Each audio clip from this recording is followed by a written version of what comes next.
All right, you are live on the intranets. Finally, 2 hours late. Took us fucking long enough. Sorry. Look how much stress you caused our listeners. Well, hopefully the battery's held up. Yeah, exactly. Fuck me. God damn. Say it with an autogram. Apparently, autograms don't come to Minnesota. So Just plug yourself in, bitch. Brilliant. That's funny. Someone's at a concert at Union Stage they can't watch live, but congrats to Graham on winning another London Derby. Who's that? I don't know. I got to go into a Facebook group because when they Thanks, comment from the group, I can't see who it is. It's just Facebook Yeah, it just user. says Facebook user, so I have to Nice. go in and look. Zuckerberg will be happy. At least they're using it. Because apparently it's not cool anymore. Did you know that? Oh, yeah. Facebook's not cool anymore at all. Oh, that's Jay. Jay's at a concert. Hey, there you go. Fabulous. Very good. Hey, what is wrong with this thing? Yeah, well, you're going to have to keep an eye on that there, stud. My balls are exposed. I got to keep an eye on a lot of things. Oh, well, yeah, that's very weird. Like we said on sound check, only one of us is wearing underwear, and neither one of them are the men in the room. Yep. We may be in costume tonight because it's St. Patrick's week. That's correct. Even though kilts are more Scottish than Irish, but you know what the hell. Well, St. Patrick himself, common misconception, was actually Scottish. There we go. He was kidnapped from his home and taken to Ireland when he was 16, I think. Very good. Very good. All right. Yep. So video, check it out, Mrs. Houston. Yep. Give me one Lovely. second. I got a actually work thing I'm working on. I'm working. You ever notice that people that work out a lot have a really big toe? No, I've never noticed that. What? Very weird things to amuse you. Okay, yeah, that is a gigantic toe. Well, always. Look, I'm serious. It's not a joke about like a camel toe or something. I'm being dead serious. Look at her big ass toe. It's just a normal toe. I don't know about that. It's like, Oh God. it's a big toe. It's not that big of a toe. All right. So we ready to get this thing? I mean, I don't want to keep Christian or Taylor waiting any longer. I want to make sure they get their fix. You know, And I want to interrupt Jay as much as possible. Keep the comments coming. All right. I'm ready if you're ready. Are you ready? All ready to go. Let's do it. Hi, this is Tom Simpson from Arnold, Maryland. I love soccering, and you are listening to the DU Football Show. Go soccer, guys. Soccer good. This weekend it wasn't. Yeah.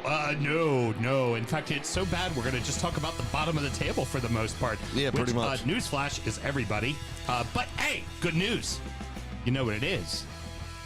No more Lord Monday, bitches. Let's wear kilts. Let's start the show. Born in the land of Bowie, Maryland. Bred to be a fan of fucking Everton. Punch you in the eye and drink your rye. Sam Houston. Sam Houston? Arsenal fans have another Sam. AKA the fucking Gooner Graham.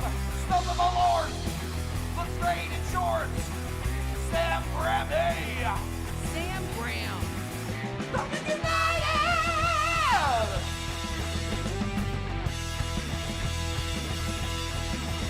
Drunkard United!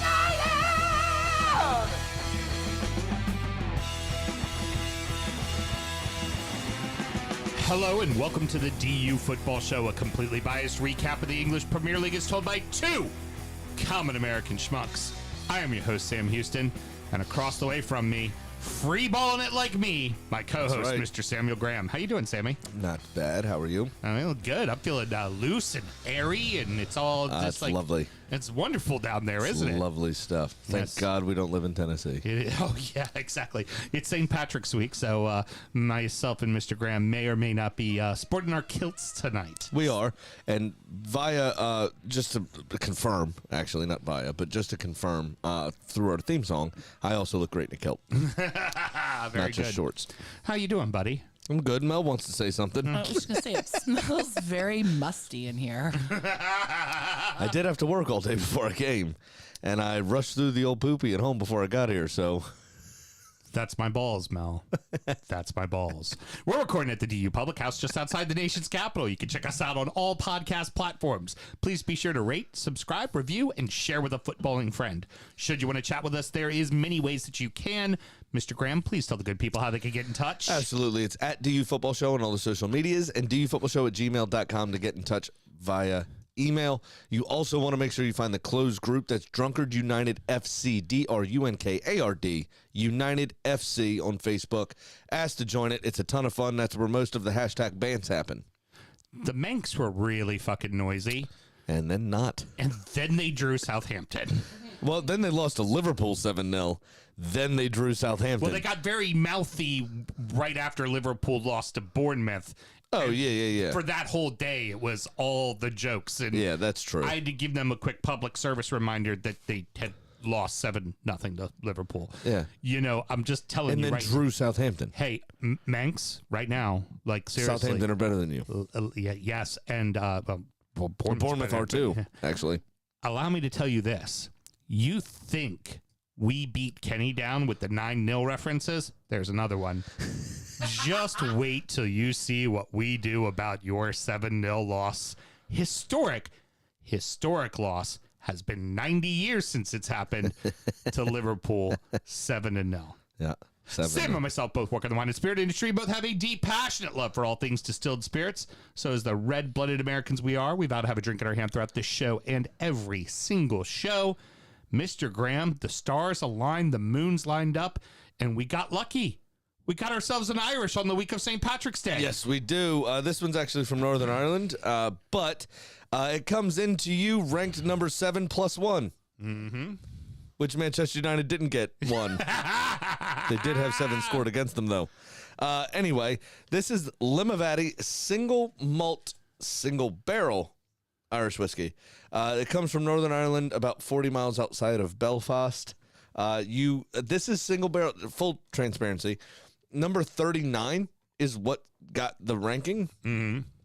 We only stock what they have available to us. Exactly. And they're all PX sherry, so they're massive, massive barrels. Mm-hmm.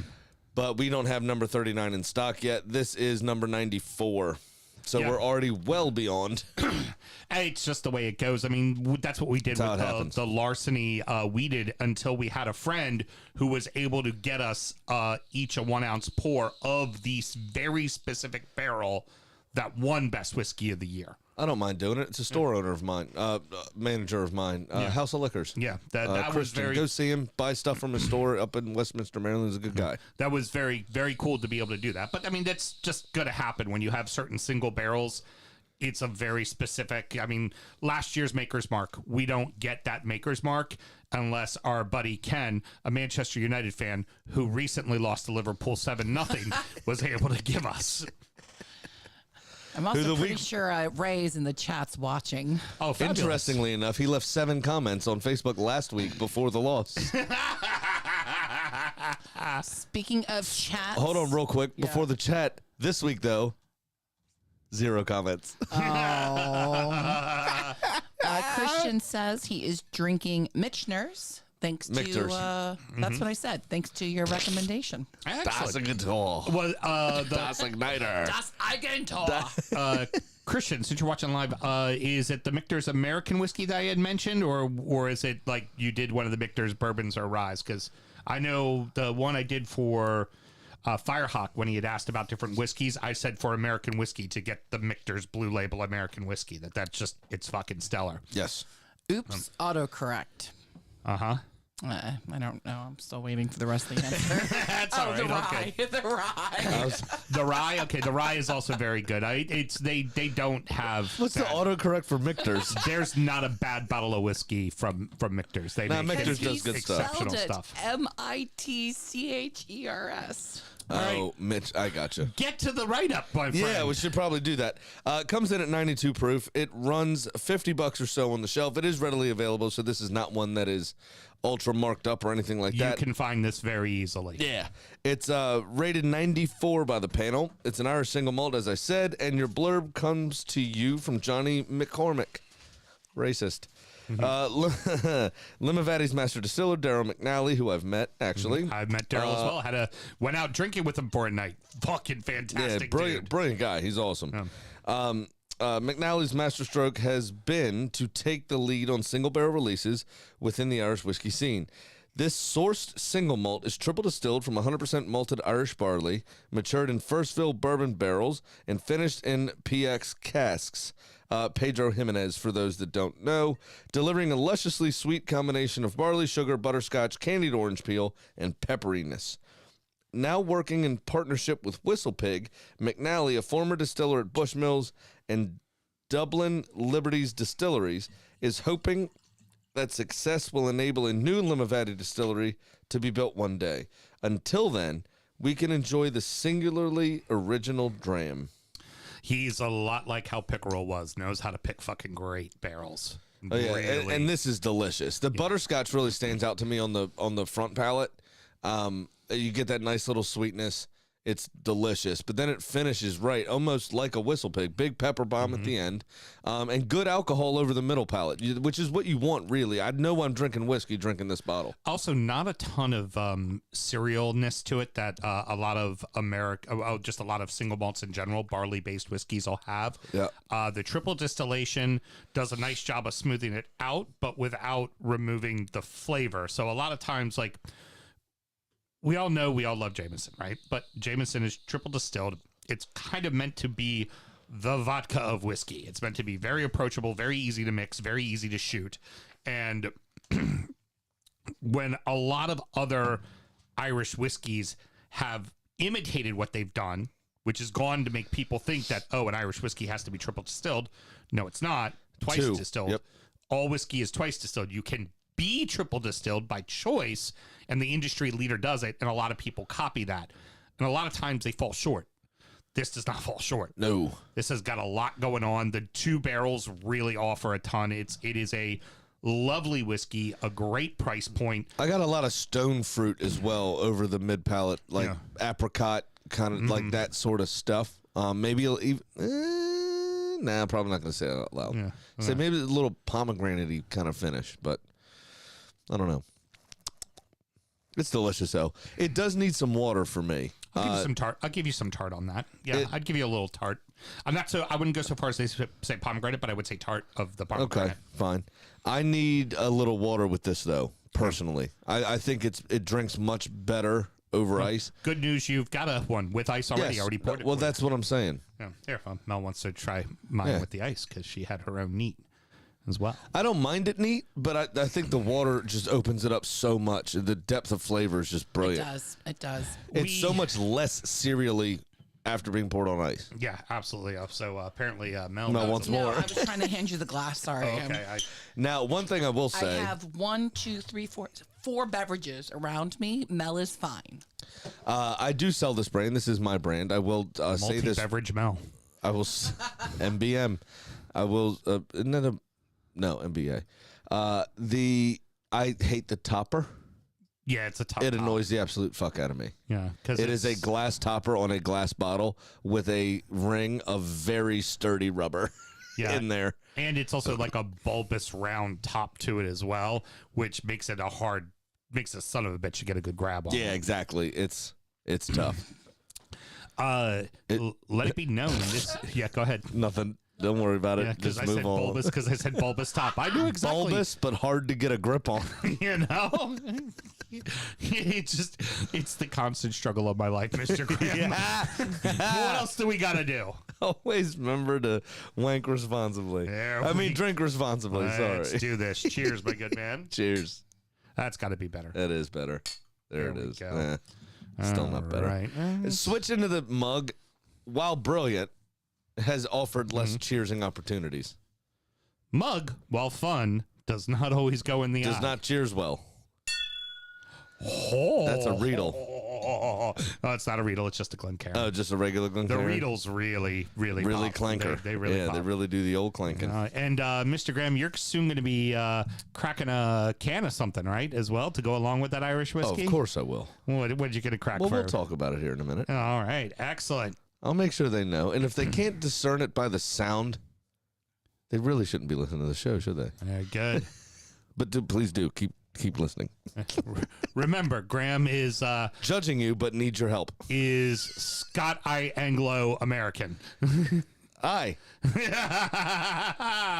We start at the bottom of the table, which is seemingly changing minute by minute. That's right. This segment's going to be long because there's 9 fucking teams divided by 5 fucking points. Bournemouth 1, Liverpool 0, Everton 1, Brentford 0, Leeds 2, Brighton 2, Leicester 1, Chelsea 3, Forest 1, Spurs 3, Palace 0, City 1, West Ham 1, Villa 1, Southampton 0, Manchester United 0, Wolverhampton 1, Newcastle 2. That is right, Graham. I mentioned all 9 teams at the bottom of the table first because that's what we're talking about. We'll talk about the other teams because there's Europe and stuff like that. We'll talk about that in OSO. We are talking about Bournemouth, Everton, Leeds, Leicester, Forest, Palace, West Ham, Southampton, and Wolverhampton. All right, well, let's do this real fast. Dwight McNeil, first minute. And then fuck all happened the rest of the game. Yeah, exactly. That's that done. Yeah, that game's- Sean Dyche had to have the most raging boner of his life. You know what? I don't care what the order is. We're doing this first because of that. Sean Dyche, well, I had one little public service announcement that will tie into that. But Sean Dyche did not have a problem with the bulbous head and getting a grip on it. Oh, That is no. for damn No, sure. he was fucking having a good... I heard that the Everton players weren't able to enter the showers for 20 minutes after the game. Was Dyche pulling a fuck's Bielsa sake. alone in the dark, but happy? Come in here and talk to me. That was bloody fucking brilliant. First You all minute- did nothing. It was awesome. Just get that goal bullshit out of the way. You know what? Nobody wants to see that. They want to see a hard-nosed, proper British performance. We voted Brexit for a reason. Jesus Christ.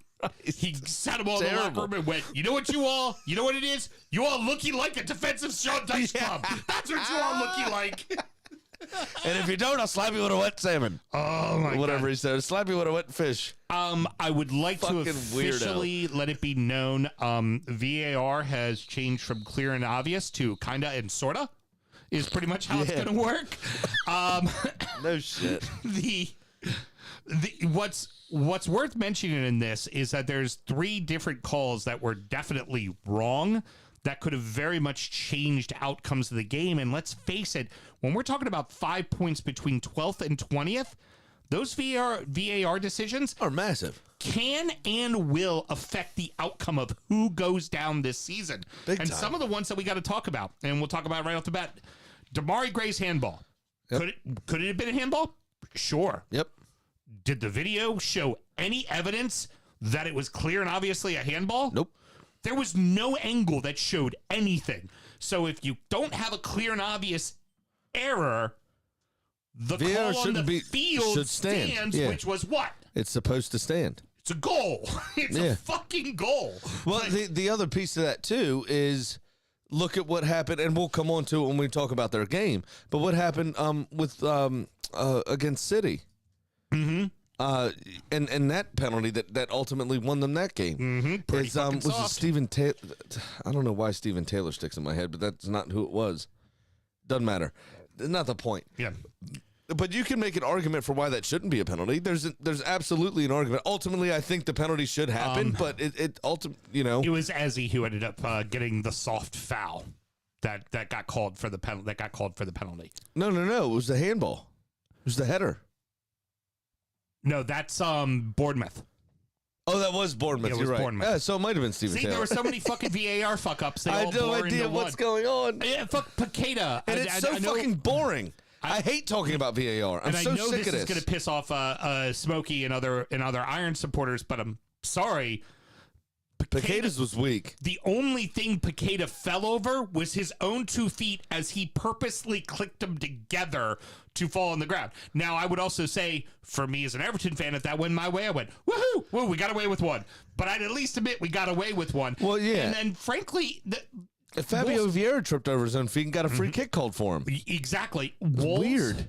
Wolves in Newcastle. Now, ultimately, Newcastle won the match, but that Semedo yellow was a ball passed into a through lane that Isaacs was dead on going to goal 20 yards out. And Semedo did what he's been red carded for before, a perfectly executed NFL tackle around the fucking waist, and only got a yellow for it. I'm like, and then they go to VAR for like 30 seconds. Like, clear and obvious. Yep. No, we need to clearly and obviously make this fit the narrative we want it to fit. Like, it's just it's almost like horrible. It's almost like Nick Pope should have been sent off. Yeah. For what he did.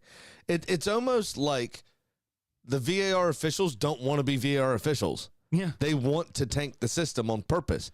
They are fucking up constantly. It's ridiculous. It's absolutely fucking ridiculous. But you know like what? I said, dude, now, I mean, and the sad part is we've had this discussion 3 years ago. Mm-hmm. But this is going to cost at least one, if not all 3 teams that go down, A hell of a lot of money. $100 million. A hell of a lot of money. Which in the case of some teams like Everton or Forest or Wolves could be catastrophic because of the money they've spent and the investment that they have in the players. Like Southampton, Bournemouth should be all right. Like, you know, but some of these clubs, I mean, they would be fucked by this if they end up going down. Big time. It's just Huge. insanity. So what I want to do is Huge. But you're absolutely right about Damari Gray's incident. I mean, however, okay, fine. We won the game still. yeah, Right. Fortunately, No problem. should have been 2-0. Hey, guess what? Look at all the goal differentials. Goal differential fucking means something Oh, this big time. go around. 100%. Big time. 100%. Big time it does. You're absolutely right about Especially that. because you look at a team like who now who's really fallen into it, and we'll get on to them, is Leicester. They only have a -9 because they scored a lot of goals. Yeah, but That's it. Well, their defense is about to get a lot better. Mm-hmm. Wout Face just got a red card. So they're about to be a lot better. That'll fix everything. But Johnny Evans is also coming back, yeah, there we go. Woohoo! which for them it's big. For them, it is big. Yeah. It really is. For them it's big. He would, make worse most teams at the top of the table, but for somebody in Leicester's position, he makes them better. So, Graham, feel free to mention some of the goals here as we go through it. But what I've essentially done is I've taken these 9 teams, and I'm just kind of giving you some bullet points to talk about them. Because really, Well, it's a good week to do it, right? There's 11, 12 games left in the season, so roughly a third, just under, but roughly a third of the season left to go. It's a good time for a context conversation. Yeah. It's a good time for a story conversation. Yeah, exactly. So I'm with that. Let's hop into it. So, Bournemouth. They're showing fight, right? They're legitimately showing fight, which is what we critiqued them for most of the season, was not getting yellows, not being scrappy, only Adam Smith, the captain, seemed to be the only guy that got a Seemed to yellow. care, yeah. Right. So they're showing a fuck ton of fight. Philip Billing was brilliant in this game. Do they have the experience to stay up top, though? No. That's what I feel. They It's like don't. you got Solanke, you got Trevino, you've got Billing, and then it kind of really thins off. But Billing's after that. doing a lot of work right now. I mean, he's kind of playing a number 10 and a number 8. Yeah. He Yeah, did a he's their lot of defending he's as their well. box to box and playmaker, all in I one. mean, I know it only takes about 7 steps to get from 18 to 18, but yeah, he can't do it all. He's a long fucker, big stride. But look at him against us the previous week. He was fucking knackered by the end of the game. Yeah, He can't do this all himself. He needs everyone else to chip in, and they're just not doing it. But they're showing some fight. They're looking relatively organized these last couple games. There's a chance that they could do something simply because it's so fucking tight down there. and the keeper Neto getting. Neto's He had a Excellent. brilliant match against Arsenal. Neto's just excellent. unlucky. And then I think he had 7 saves in the match against Liverpool. Something like that, yeah. Neto's excellent. That's going to help. That's going to help an awful Conversely, lot. Liverpool shot themselves in the foot for a potential Champions League spot. Now, granted, they have a game in hand, but they're now 6 points behind Tottenham. And eventually, and also So twice this season we've done this. Liverpool are back. Well, and they're not. They're going to be off this weekend because of the FA Cup, so they can find themselves 9 points back. Yep. And even with games in hand, your brain starts to think, Arsene Wenger always said it. You'd rather have those points on the board. Right. You don't want the games in hand because the pressure is so big to make sure that you're keeping pace that it's ridiculous. Relate it to March Madness, right? So you have a college team that's down by 15 or 20, and they come roaring back, and they get back to being just down by 1.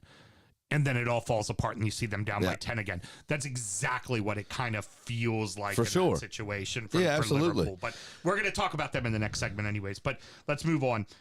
Everton. Dyche. Not pretty, but effective.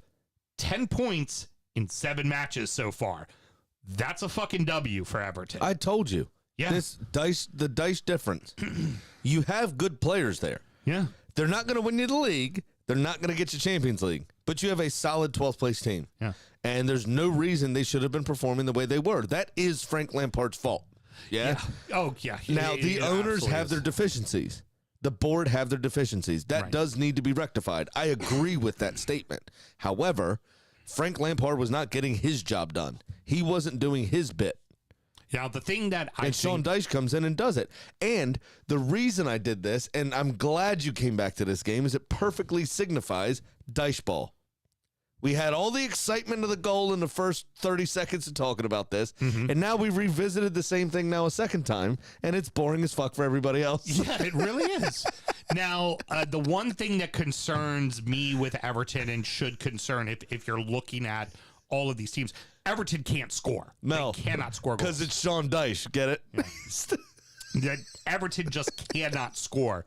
So if No. Everton finds themselves now, because they also they now can have, twice as they long also as now have away at Chelsea, away at United. United going to be missing somebody. We'll get to that.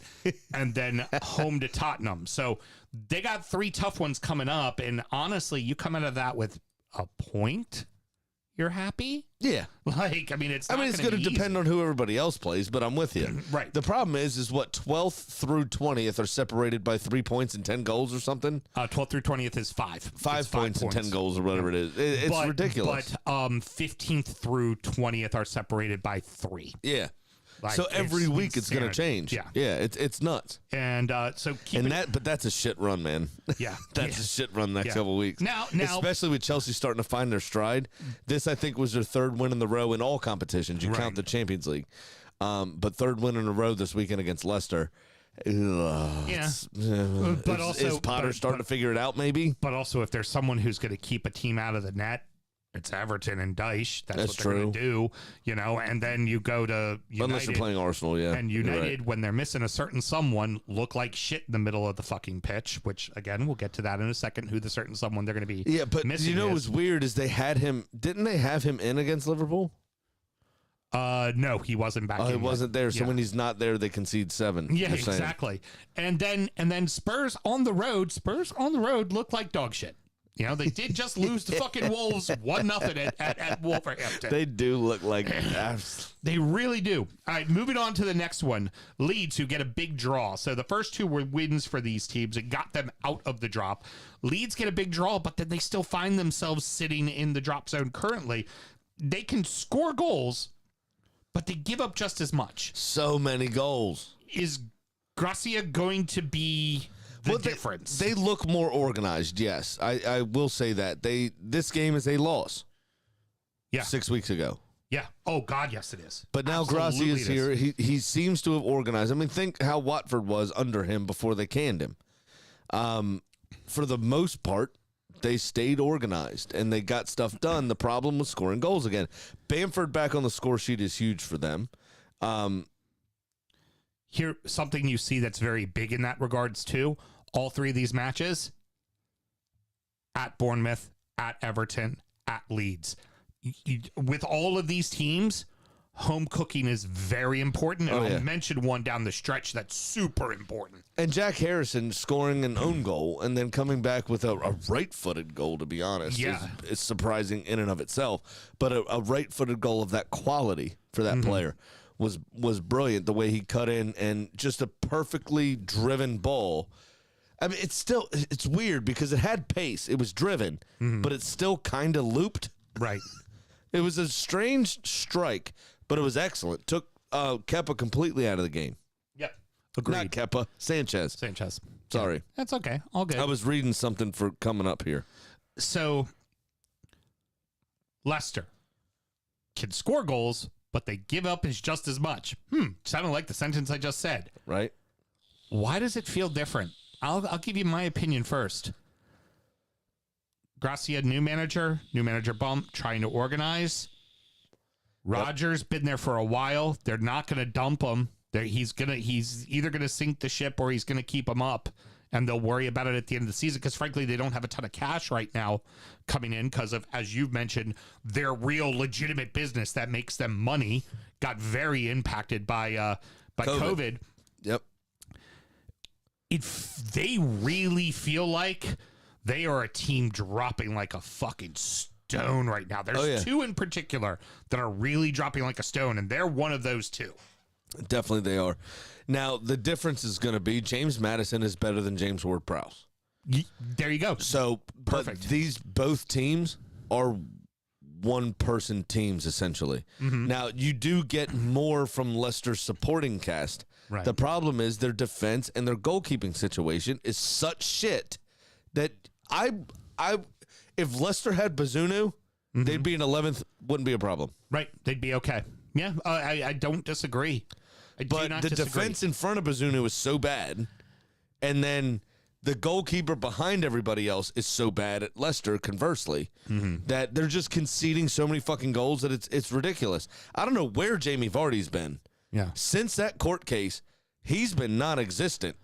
Oh, the man is like 57 years old, and he's been doing So have Coke another and Red Bull and fucking Have vodka another Red Bull, allegedly man. his whole life. Come on. You know? And he's Jamie fucking Vardy. He can only fuck for so long. Listen, I know we're going to talk about Fulham and Arsenal in the next segment. Uh-huh. Okay, I know that, but I have to bring this point up now because it seems pertinent. Mick Jagger was at the game. His son or grandson, not sure because it's Mick Jagger, had on an Arsenal hat. Fantastic. So the Jaggers are Arsenal supporters. Brilliant. Mick, though, had on a hat. Can you guess what was written on Mick Jagger's hat? What was it? DILF. No lies detected. Except his age. Should be GILF. Yeah, it should be Gilf. And any day could be GILF. Okay? Because he started having kids at 12. If he was a dinosaur, his nickname would be a Lickalotopus. Yes, I'm stealing a ton of jokes. Yes. Call me Amy Schumer. Because I learned that was a thing about 12 minutes ago. Exactly. Now, but here's something like we talk about Chelsea's on a run. Chelsea's finally scoring goals, but who did they just score goals against? Leicester, Dougie. which isn't Doug. Yeah. Like, And Wout Face got sent off. you know?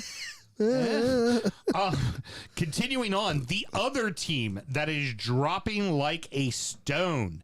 You can't play every match at the City Ground, Nottingham Forest, and they are getting very cold at the wrong fucking time. Yes, they are. Mel, it is time. There we go. I gotta put my camera back on. See if everyone knows what this is via sound. Ready? If you don't know what that is, still tune in, but be disappointed in yourself. Just watch yourself. It's running down your hand there, hon. Yeah, but it's going on your notes, so it doesn't matter. Yeah, 'cause Nobody it's not reads like it she anyway. fucking reads them. Oh, Jesus. Well, get your glass and pour yourself a wee pint. If you don't know, Oh, now you know. my glass is broken. Just fucking pour it in the glass. It looks like a Guinness glass. My glass is Just have it My turned. glass checked out after the first pint of the Both weekend. of you can turn it around and not have it facing the camera, okay? I was kind enough to get you glasses, okay? Those fuckers are used to ice housing them, okay? So you all need to be thankful I'm That at sure least we had gave some you a Dew glass. Claw pint glasses that have much more I- reputation behind So if you them. don't know, Mel and I poured ourselves a pint of the black stuff. Yep.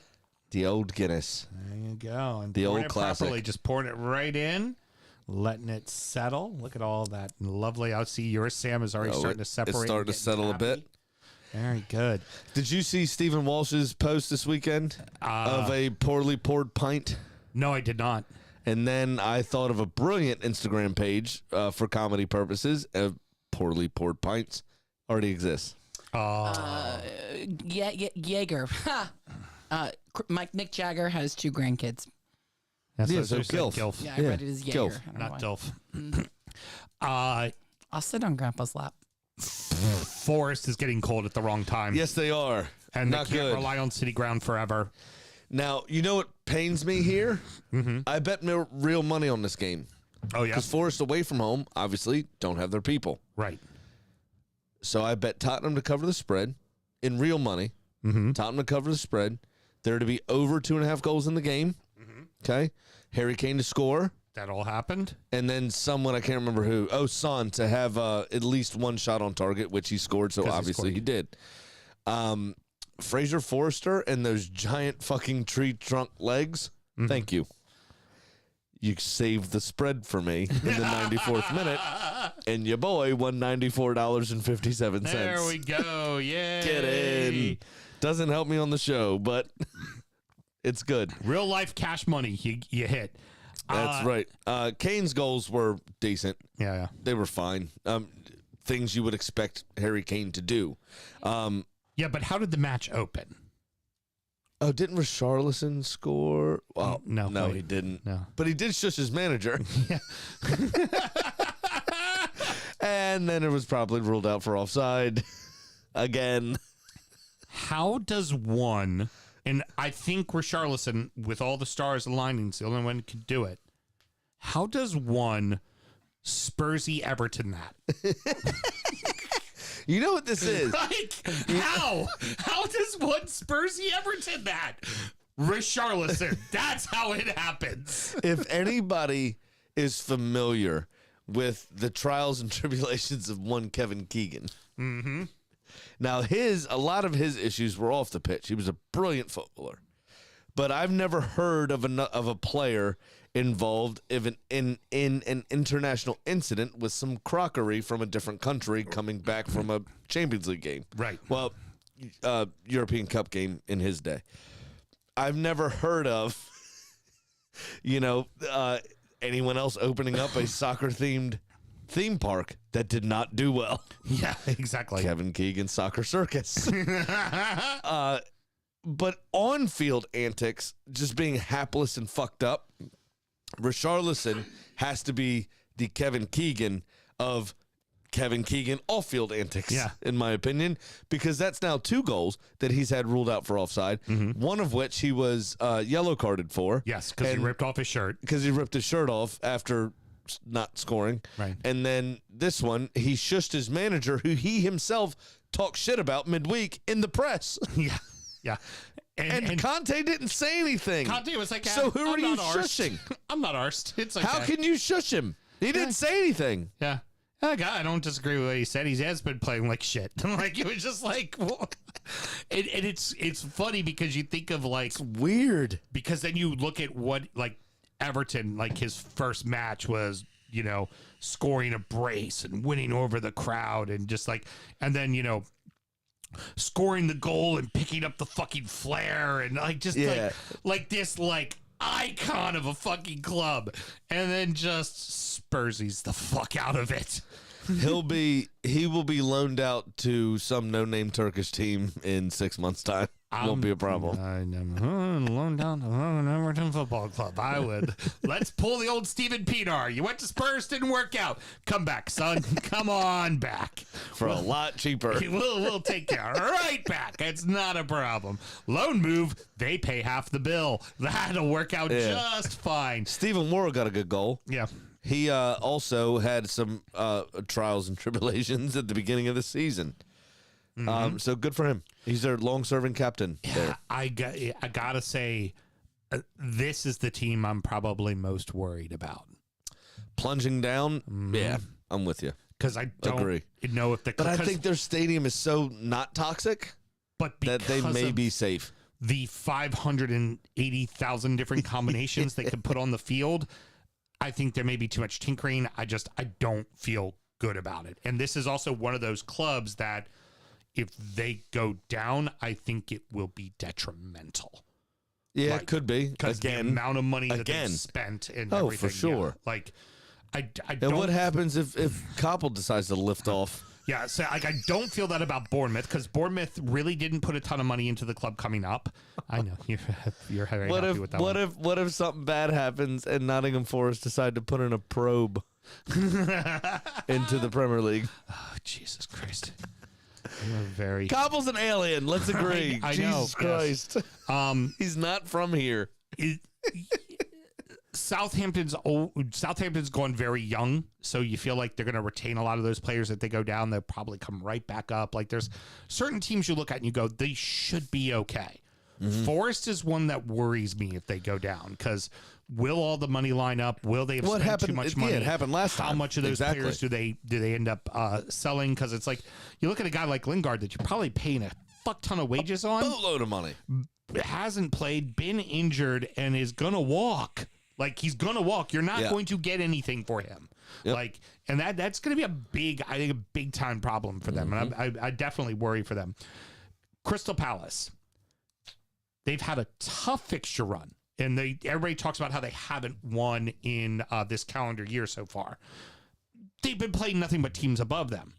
But here's the question: have they forgotten how to win?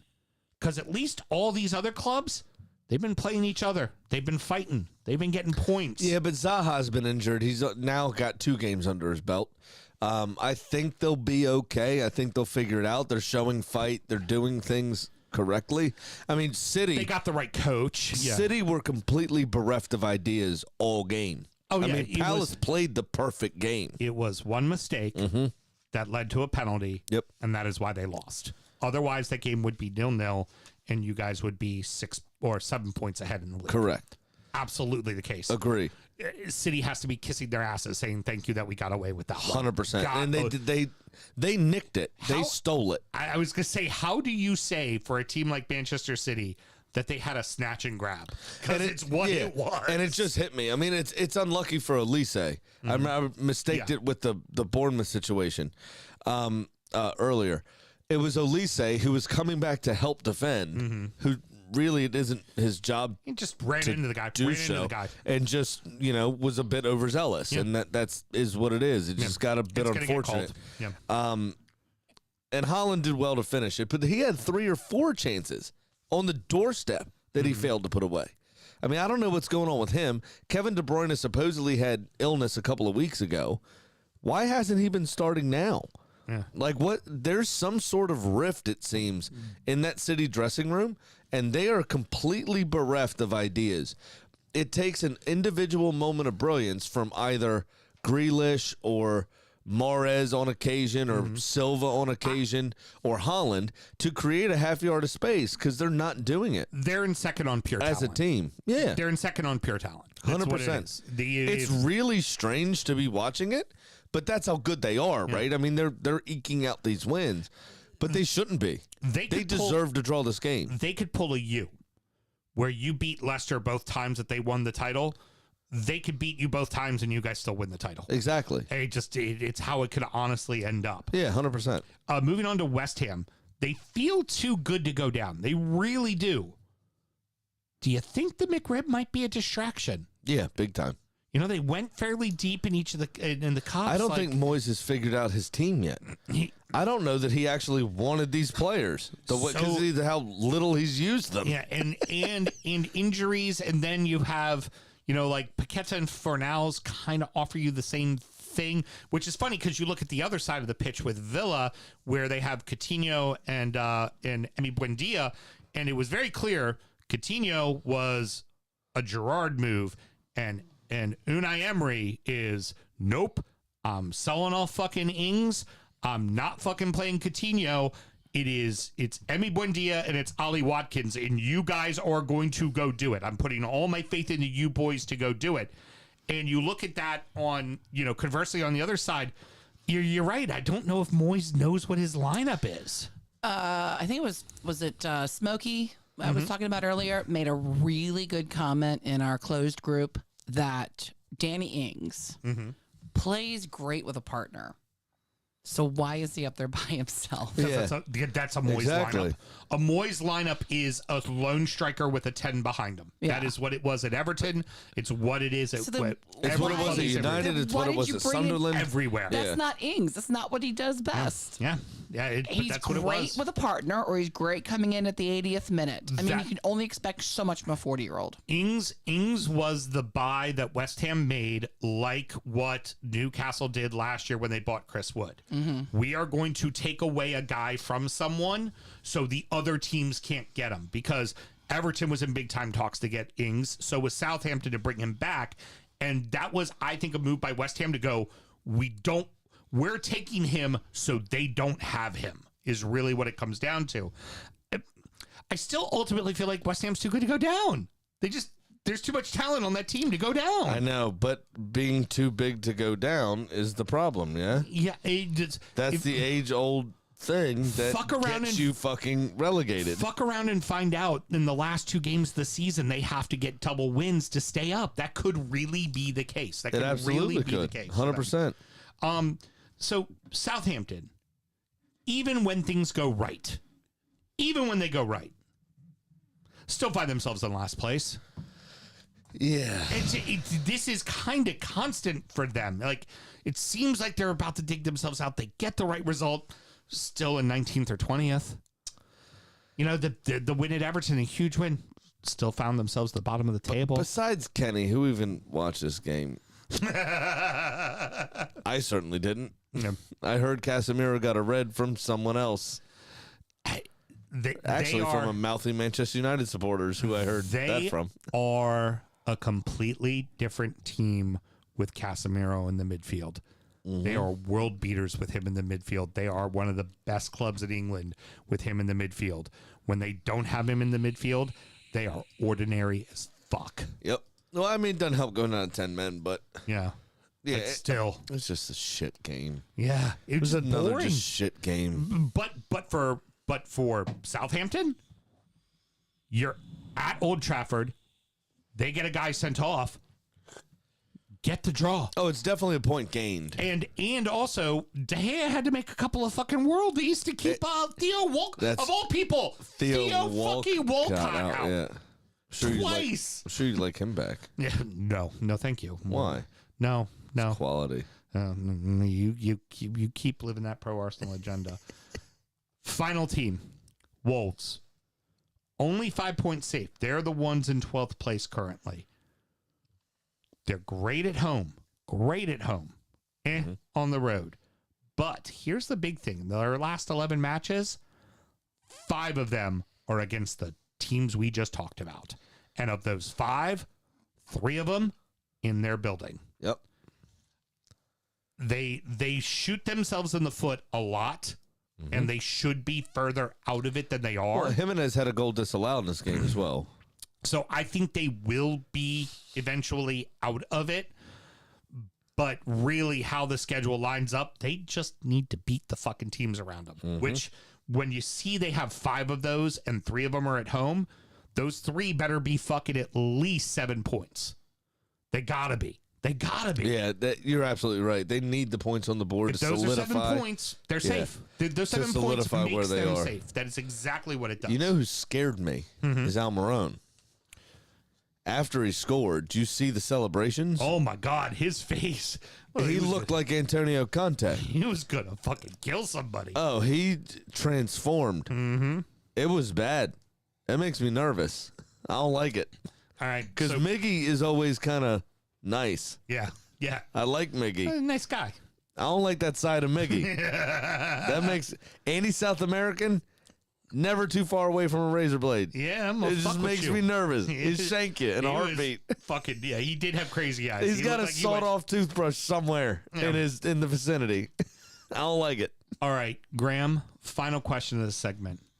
3 teams right now. Who do you think's going down? Oh, mate, that's tough. I can go first. I've already got my answer go for you. first. I am sticking with the three that I have been saying for a while now. Okay. Southampton and Bournemouth are 19th and 20th. Yep. Interchangeable. Mm-hmm. And in 18th is Nottingham Forest. That is my three. Okay. That is my three. I am going to disagree on Forest. Okay. I think they have more in the tank than Leicester. Okay. I think Leicester are going to go down. I agree with the other two. Okay. Bournemouth and Southampton are both shit. Yeah. But Leicester concede so many fucking goals. I think they go down, and I think Vardy gets a swan song, probably at Forest, and then retires. Love it. You know, hey, and let's just remember, that could all change in a week.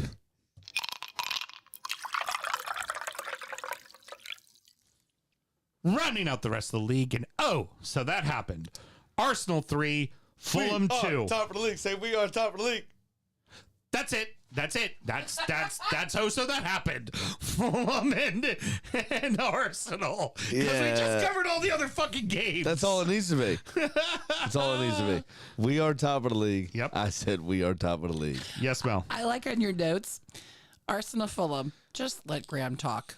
Like you have that written in there. Yeah, just let Graham talk. Oh my God, she read my notes. It was brilliant. It was brilliant.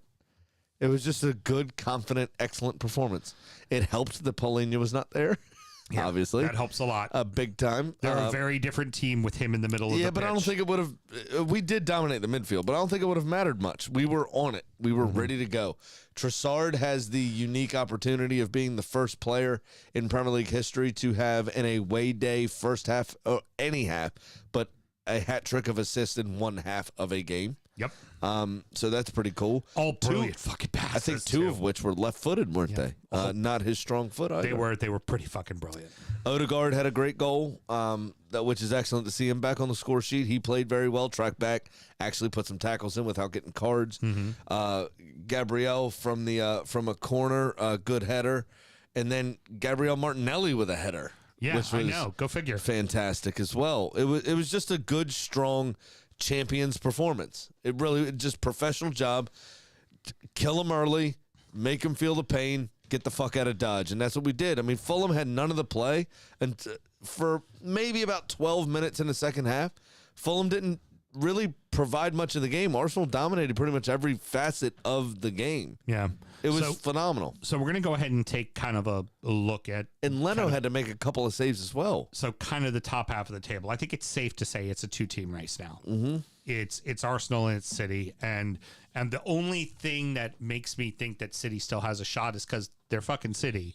And you've got a team full of guys who haven't been in this situation before. Yeah. You know, now you have a manager who's been the guy next to the guy in City and knows what it's like to do this, but can he translate it to his players? I tend to think yes. I think the league is yours, but you can't count out fucking City. You just can't. No, of course not. It's nice to get Gabriel Jesus back.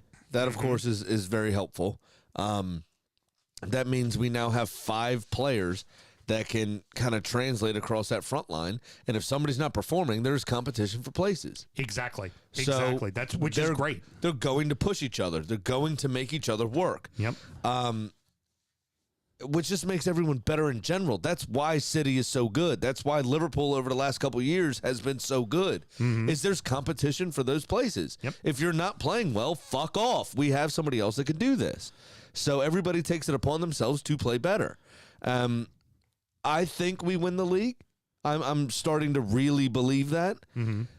But City only being 5 points back, I would like one more cock up by them before we do. Yeah. Because it's very likely you could drop all 6 to City. Correct. Very likely. And if we have man for man, they are a better team than us, I think. Right.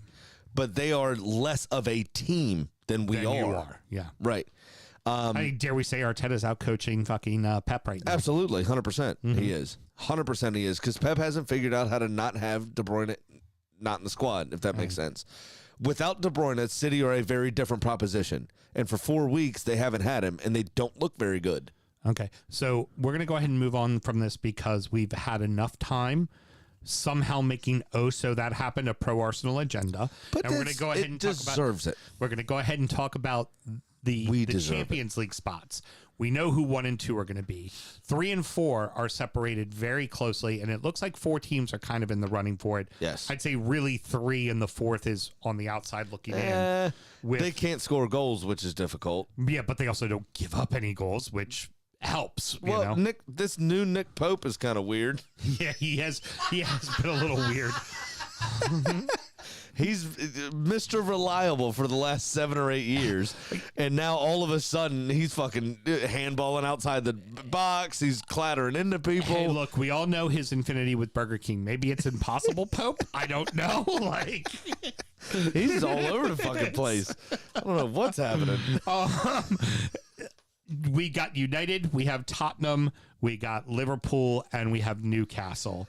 Like I said before, with United, I feel like they're a completely different team with Casemiro. It's just that kind of grit in the middle of the pitch. So, but now Newcastle, let's be honest about it. Newcastle still have 2 games in hand.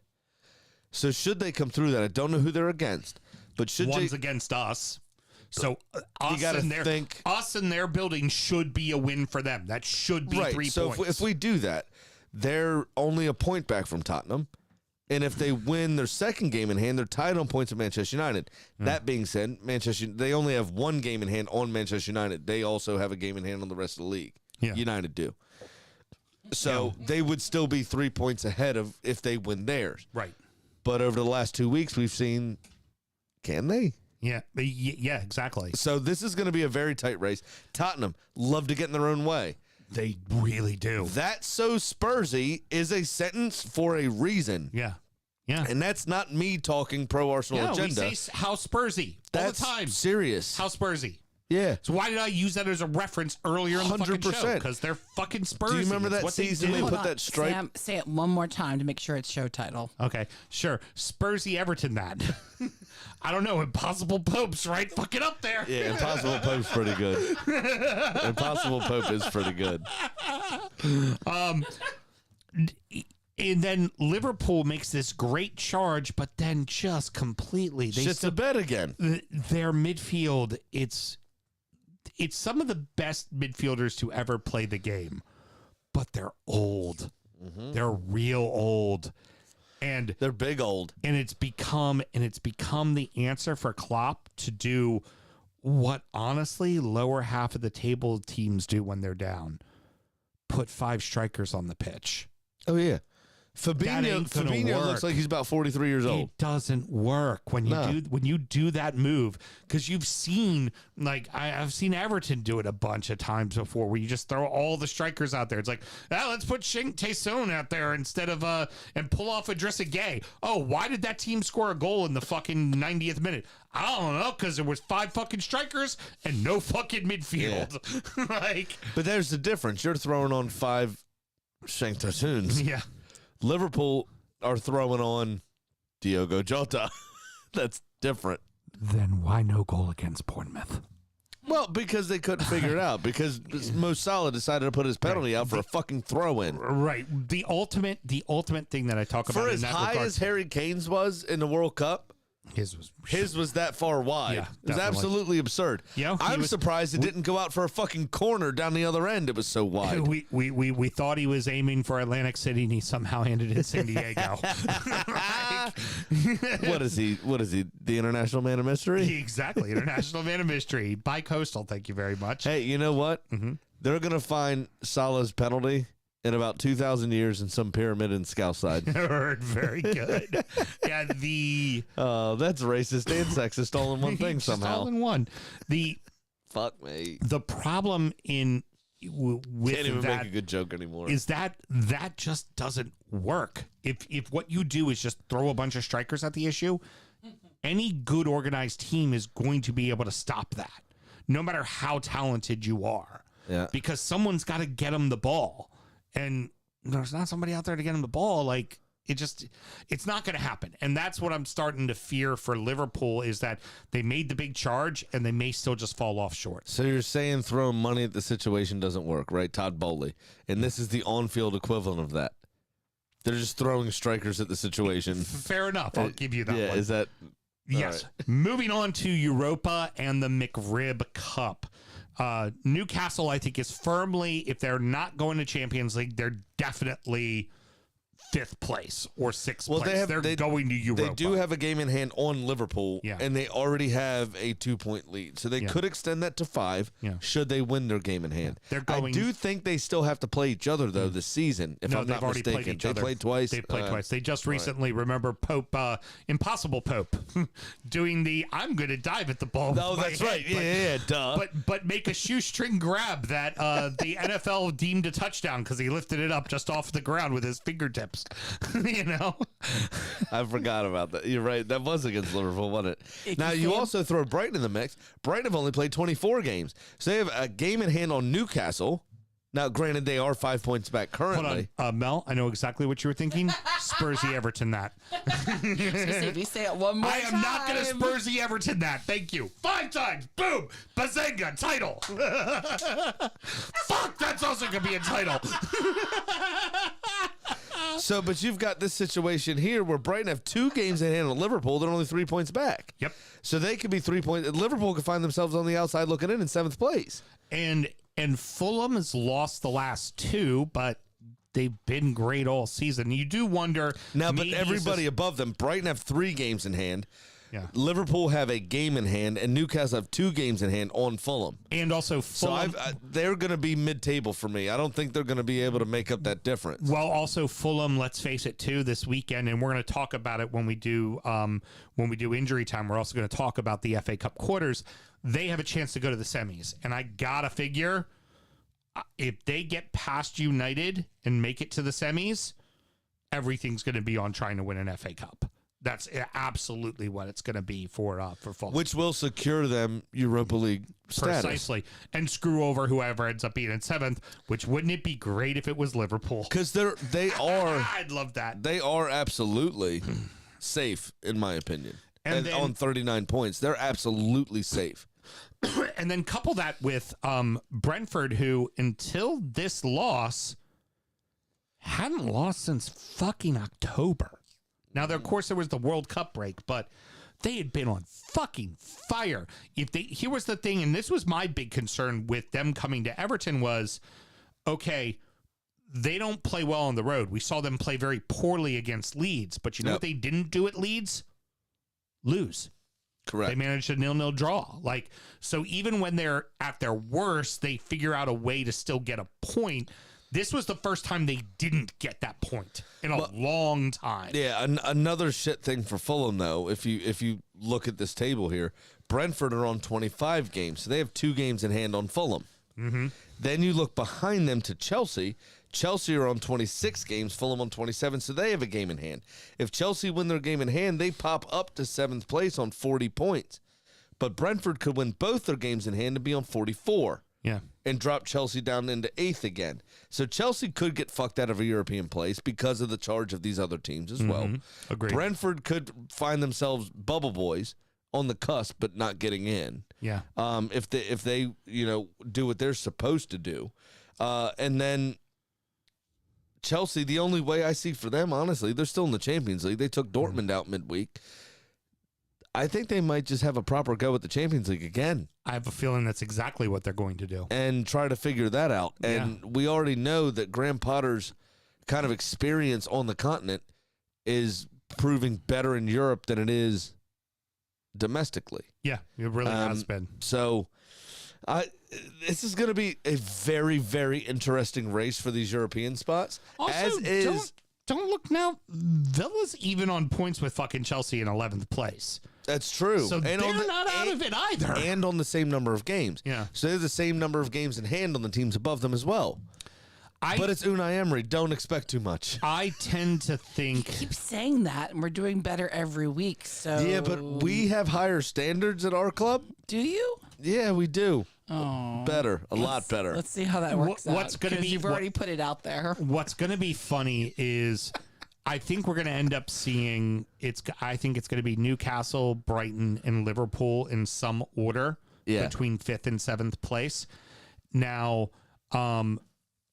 if Brentford or Fulham finish 8th, 9th, or 10th, I think they look at it and go, that's a good season, right? Mm-hmm.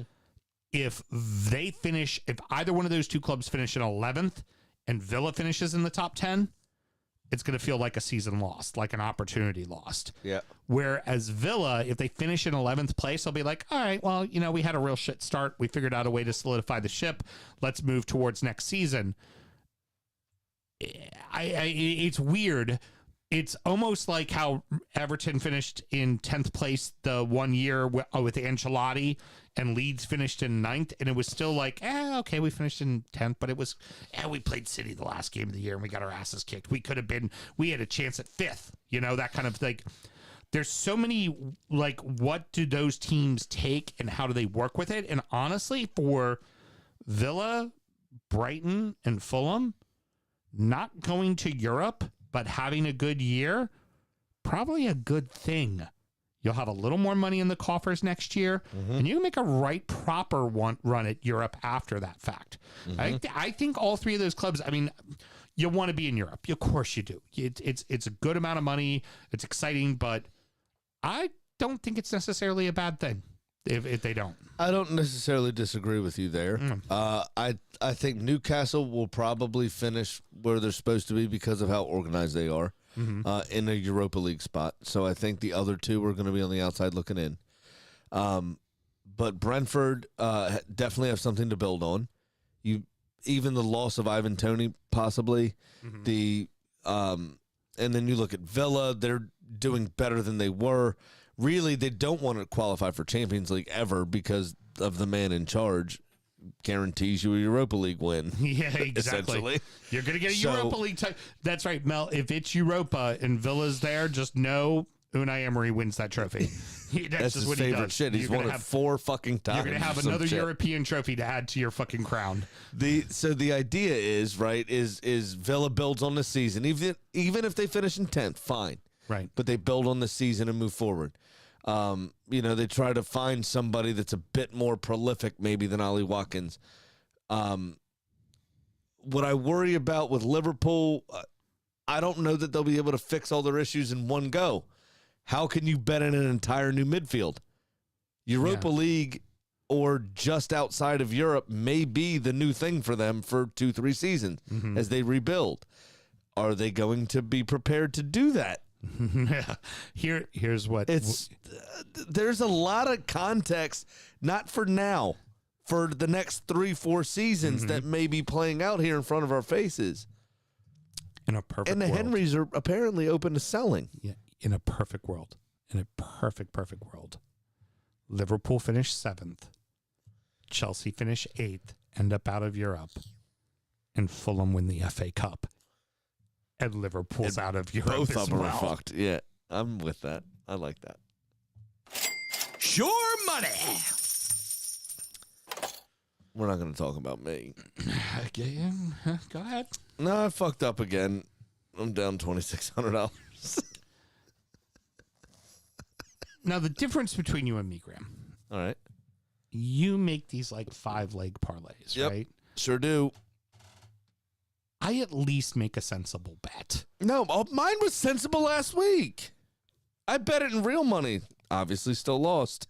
I bet Liverpool to win and there to be over 4.5 goals. And I even cursed myself because last week I said, watch Bournemouth win 1-0. Right after I made that bet, I said, watch Bournemouth win 1-0. What did Bournemouth do?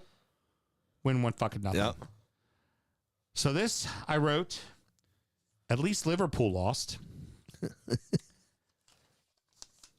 So like I said, I like to think I make sensible bets, but I fucking don't. And I'm down $1,768. Big Sam's Lock of the Week. 8.3% of the time. It works 100% of the time. I'm doing it wrong, Graham. I'm doing it wrong. I'm going back to the well, and I can't do it this week because, Liverpool doesn't have a game this coming up week. But from this point on, Liverpool will be getting my full attention. That's right. I'm either going to hit bets or Liverpool is going to lose, which both make me happy, very happy. But for this week, I'm picking a guy who knows a thing about betting or two, Sammy. Ivan Toney to score and Brentford to beat Southampton at plus 296. Nice. Yeah. There you go. There we go. All right, good. You know what? Bet how the experts bet, man. Come on. Bet how the experts bet. That's so fucked. I like that, though. That's a good bet. Don't worry, it won't hit because I make every week. You say, "Hey, that's a, you know what?" As I bang into the microphone, you say, "You know what, Sam? That's a pretty good fucking bet," and it never fucking hits. It never is. No chance is it. So I have an email from our good friend because he's sleeping. And now, it's time for our degenerate gambling friend Pat's Pick of the Week. And I quote, so I ended up losing on the first game of my parlay last weekend. So now that I'm down $1,000, Wow. I'm going to play another favorite. What, your first time? You know that meme with him standing with the noose on his neck on the side of the boat? Yeah. James Franco? Yeah. Yeah. I love it. Yeah. He was worse than me at one point, but then he hit last week, which got him back up, Yeah. and now he's back down again. I'm down over 2.5 stacks. Okay. Yeah. Your $1,000 is child's play. Yeah, exactly. Okay. I'm back to the quoting part. I'm going to play another favorite 3-game parlay. Shocker! So I'll take Tottenham over Southampton, Villa over Bournemouth, and Arsenal over Palace. I put $100 to win $290 and hopefully chip away at that negative number. Merry Gamblers Christmas to the start of the NCAA tournament this Thursday. Hope you guys the best of luck. There you go. Oh, yeah. What does that mean? Maybe had a beer or two. I hope you guys best luck too. I need think to we have a contender for a show title. I need to have a conversation with. Hope you guys the best of luck. I need to have a conversation with Pat because Oh, and let's go Maryland, he says. the close that out. Run Your Pool app, which is what we used for the World Cup. Yes. I'm in one of those, and I've gone on my phone, and I've gone on 2 separate computers to the bracket. You click on the 2 teams. You try to click on one, nothing happens.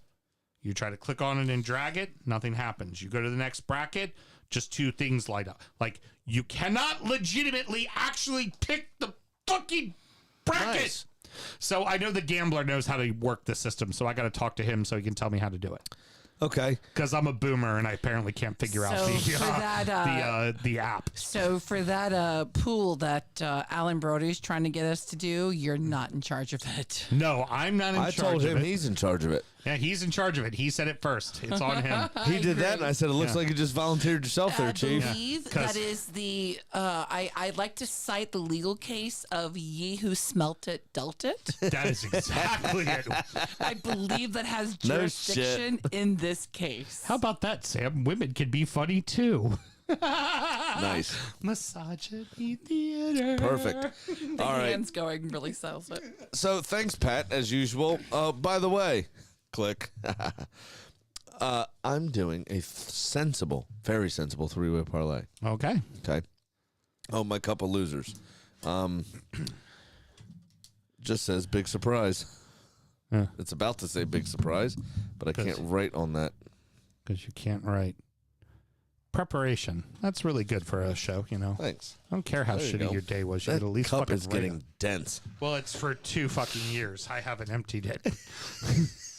All right, so I'm I've got. purposely going to make it to the end of this fucking season. There's only 11 fucking games left. I'm absolutely shitting on Southampton this week. Okay. I've got Brentford to beat Southampton, Tottenham to beat Southampton, and then Brighton to finally win El Gatwico. Oh, you know what? If Crystal Palace is now on 4.5 hours without Wait a second. without registering a shot on target, so I would have to say the favor is in the hands of Brighton. That's for damn sure. Wait, timeout. Yeah. Timeout. We may have a party foul Okay. because Pat. Oh, we play on Sunday, Palace. yeah, they yeah. play midweek. Yeah. There's 2 games. The Yeah. 18th. Bournemouth plays twice and Palace plays twice this next Yes. week. Okay. Fine. Never games in second hand guess a happen. degenerate gambler. I got nervous. I was like, wait a minute. So yeah, so Brighton over Palace, Brentford over Southampton, Tottenham over Southampton. And they're only giving me, I'm not too happy about it, but they're only giving me plus 523. But it's fine. I can get back under Chip away at it. under $2,000 down. Yep. I'll Just take chip it. away at it. No, it can't. Actually, I can't get under You 2,000. won't catch me even if I miss and you hit, but still, you at least start to pick away at it. Just over 2,000 down. Oh, you kind of reach that point. It's what you got to do, man. Yeah, we'll see what happens. It'll be fine. Oh, It'll be fine. It can't possibly lose, right? It's a surefire hit. You know who normally doesn't possibly lose, but seems to be losing a lot lately? Who's that? The chicken. Uh-oh.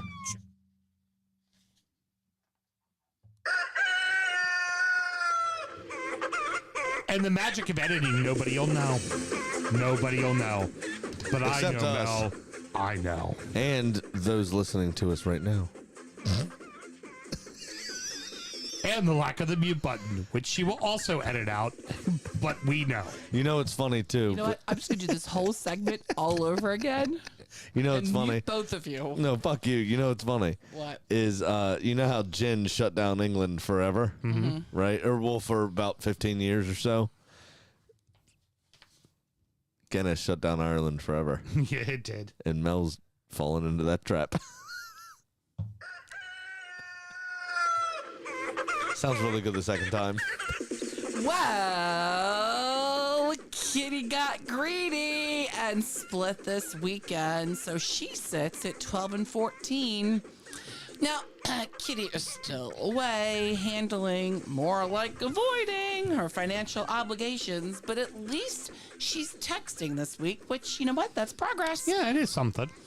All she sent, though, was a selfie of her and Danny DeVito. That seems odd. Fun fact. Hold on, did she have to blow DeVito? Because isn't that normally what everybody has to do on the cast for Sunny? She was just sitting on his shoulder. I have to do some digging, though, on who he supports. But I would have thought it was Wrexham because of Always Sunny, but that's not the case. Apparently, Danny's a gunner.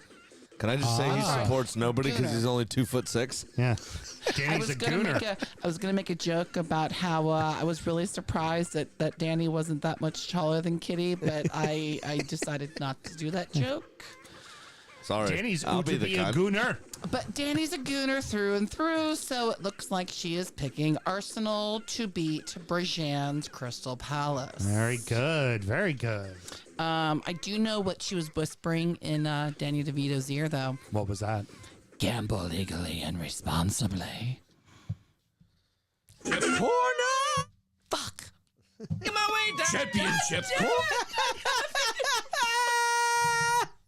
Leave it in. Leave this in. Championship corner! I've fallen and I can't get up. Oh no!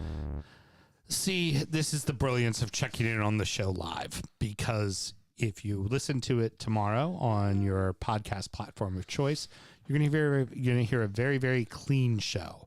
But if you watched live, you know Mel done fucked up. Mel done fucked up a lot. That is what you know. And you know it too, Mel. And you're going to have to go to bed tonight thinking about that.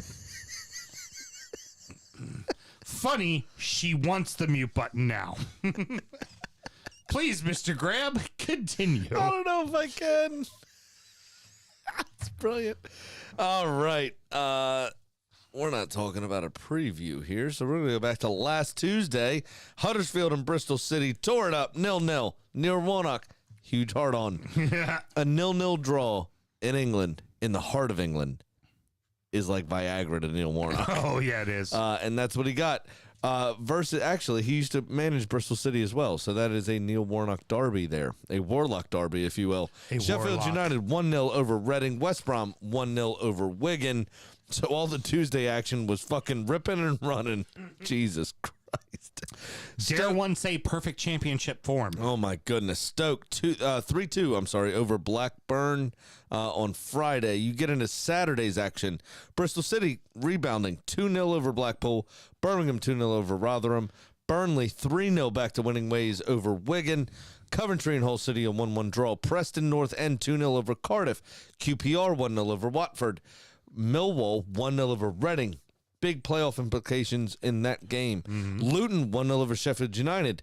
Borough 3-1 over Swansea. That's Middlesbrough flying high again. Who scored those goals? Aaron Ramsey. I don't think it's my Aaron Ramsey. No, it's not. But you know who else did? Chuba Akpom, formerly of the Arsenal Academy. There you go. Come on, but a 1-0 West Brom over Huddersfield, getting their second win in a row. Sunderland 1-0 over Norwich. So that leaves your table looking. Burnley, 13 points clear and 19 goals clear. I think In Burnley's first winning the place. league. It looks like it.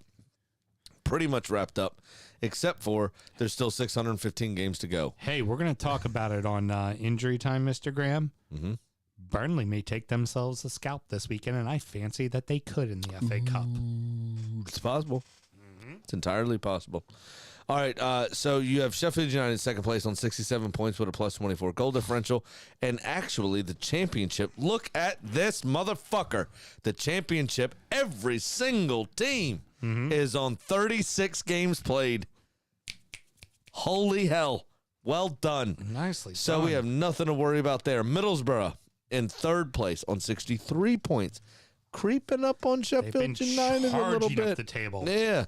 Luton in fourth on 60 points. Now, the goal differential is vast between those two, 23 to 10, Middlesbrough to Luton. So they are going to have to score some goals. Blackburn holding on in fifth place in 58 points with a dead even 0 goal I was differential. say Blackburn's a team they normally win 1-0 or lose 1-0. That's trouble. That's who they've been this whole season. Millwall rounding out your playoff spots on 57 points. Shut up. With a plus 8. Norwich in 7th on 55. West Brom in 8th on 54. Coventry in 9th on 53. Sunderland in 10th on 52. So not too terribly far off a playoff spot there. Watford in 11th on 51. Hopefully they stay there. Preston North End in 12th on 50. And Bristol City with an outside chance because there are so many games left. They're on 48 points, Stoke on 46, and Hull on 46. I don't think they're going to be able to make up that difference. No. But there is an outside chance that they possibly could, so I have to mention it. If you go down to the bottom of the table, Wigan in 24th place on 32 with a minus 26. Huddersfield in 23rd on 32 points with a minus 22. Blackpool in 22nd on 32 points as well with a minus 20. So all three relegated teams as of now are tied on points, 32. Yeah. The only thing separating them is goal difference, and there is a 6-point gap to 21st place Cardiff, but they are not playing very well on a minus 13 goal differential. Rotherham are 2 points ahead of them in 20th on 40 points with a minus 9, and QPR are in 19th with 42 and a minus 15. Birmingham in 18th on 42 with a minus 6. So that rounds out your bottom kind of 7, 6, 7. Yeah. Still kind of tight, but the rest are starting to pull away a bit. Yeah. Agreed. Agreed. And the goal difference is telling. I mean, Fear for Huddersfield Town. That's Yeah. one of those kind of teams that's always been a championship if side. they go down, they're in trouble, I And think. you see that with Barnsley. They've had a hell of a time this season, and I don't think they're going to get back up from League One. And you saw with a team like Sunderland, that can affect you for years. That you live on a certain budget, and suddenly you don't have that budget anymore. Going to be very, very, very tough. So, yeah. And look at fucking West Brom, just very quietly sneaking their way in there. They finally got all the crumbs. It's like, you know what? I mean, when you have kids that sit in a car seat in a car, right? The effects on that car are felt for years to come. Okay? You find crumbs everywhere. Right.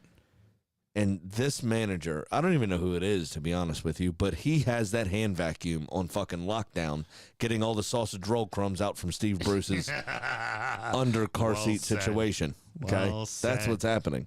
All right. Well, that is going to wrap it up, boys and girls. Sammy, any parting words? Yeah, I have a few. The first of which is the Bournemouth supporter that brought the massive dildo to the game Yeah. for some reason. Don't know why. We know Why? that's a How is Bournemouth that or a not a bad thing? Liverpool supporter.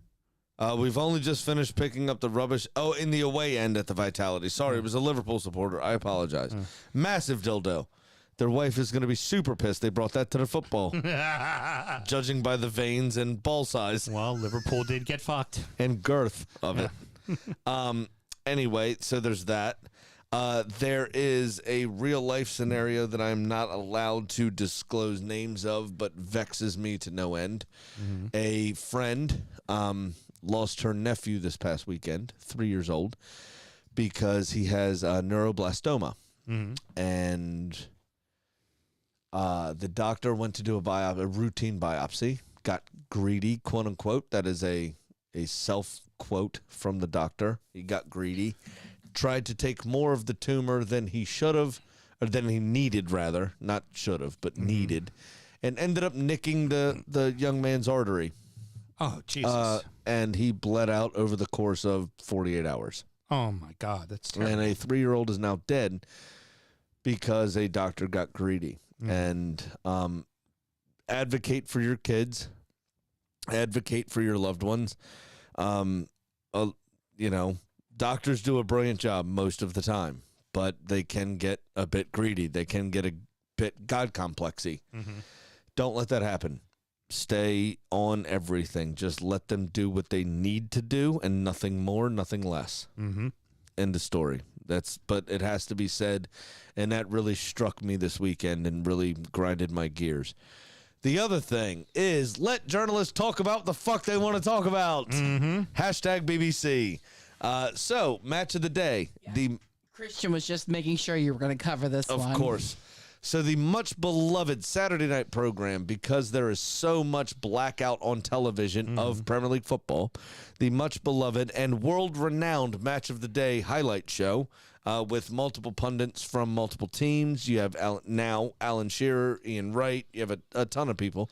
Some of the greats of fucking football. Gary Lineker hosts it. Yep. It is a fucking staple. A lot of the memes and GIFs that we post are from match of the day commentary. Right, precisely. Right. In the closed group, again, Drunkard United FC on Facebook, find it.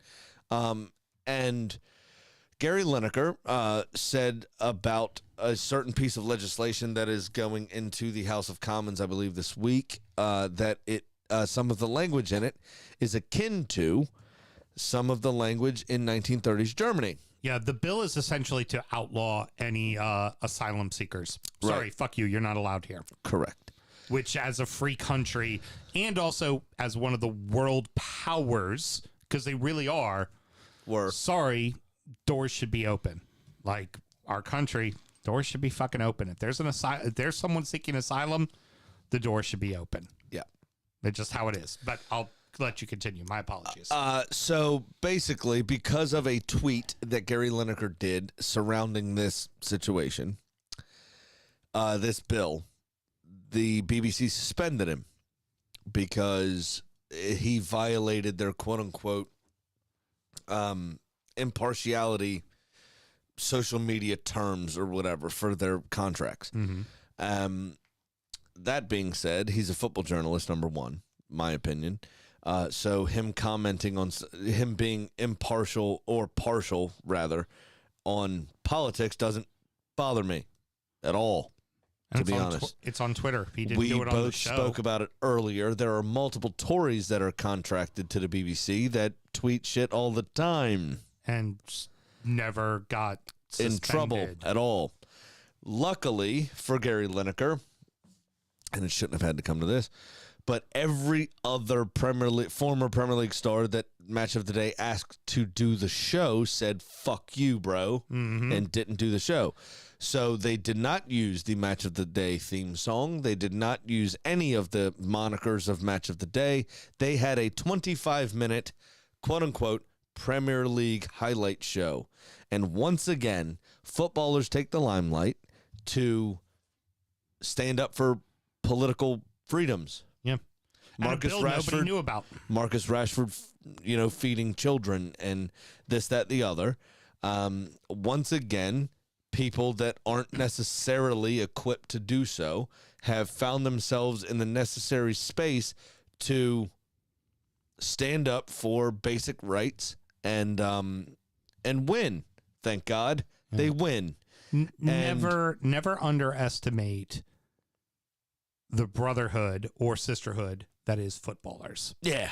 They will always get each other's back. You can't beat us. Always. You cannot beat us. It was very beautiful how just like immediately Ian Reich and Alger, who would be fuck you. who would be 1 and 2 right after him, just went, yeah, no. Like I said to Mel, you could go to your office and fuck yourself entirely. Yeah, Yeah. no chance. Because they're also not wrong. Yep. I mean, so you want to suspend somebody for being a Nazi? Fine, right? Because that's inappropriate.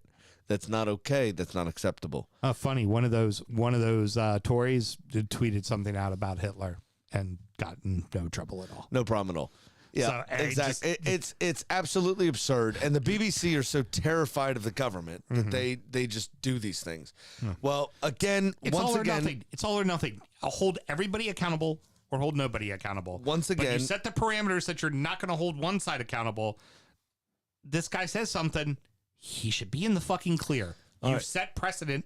He should be in the clear too. but we're back. Gary Lineker's been reinstated. Everybody else has dropped their protests. Everything's fine. And the BBC have stated that they are taking a look at their own social media policies to make sure that their journalists, in politics or not, are free to express themselves accordingly. How very British of them. So they're saying blah, blah, blah, blah, blah, blah, blah, blah, blah, blah, blah, blah. Now, I get Nothing it. to see here, you looky-loos. Move on. I get it, right? We'll forget in a week anyways. If we did a show, right, you and me, if we did a football show on television, Okay. yeah. No. Listen to what I'm saying. If we did a show on television on a national broadcaster that is supposed to be unbiased, right? I'm not talking about a regional sports network like NBC Washington or whatever. I'm talking about we're on NBC. We better be covering everybody impartially. Right. That makes sense. Fine, right? Report the facts. Be a news reader. Right. But that's not what he's being asked to do. That's not his. He reports on the football impartially. This is a completely different topic that he professionally doesn't cover. Right. Leave him the fuck alone. Yeah? Yeah.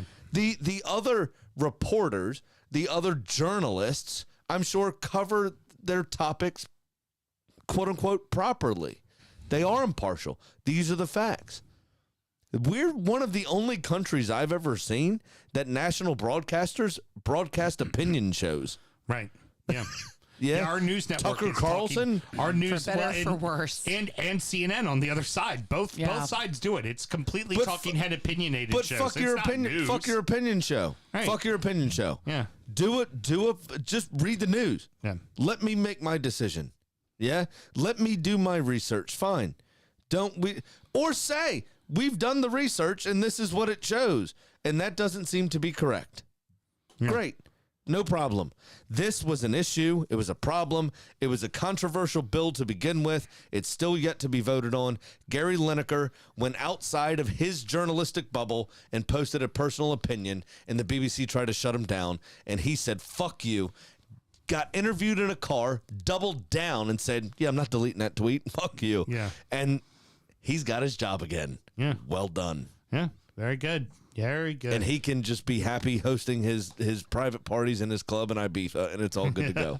All right. Thank you so much for joining us. That might be Wayne Lineker, actually. Next up is Injury Time, where we're going to talk about the beers we've been drinking. We're going to check in on our adopted clubs and preview the week and weekends action and the FA Cup quarterfinals. Yes. Should one want to find Injury Time, Mr. Graham, how do they go about doing it? It is www.patreon.com/DU Football Show, and just sign up to that one beautiful, gorgeous $5 tier. And if about 350 of you do it in the next 7 days, we'll be able to quit our jobs. So get it done. No, you won't. Oh. Good news, Mr. Graham. This show will end up being, while it is right now at an hour 30 and 31 seconds, all of Mel's screw-ups will get it under an hour 30. So till next week, everybody. Good. I like beer.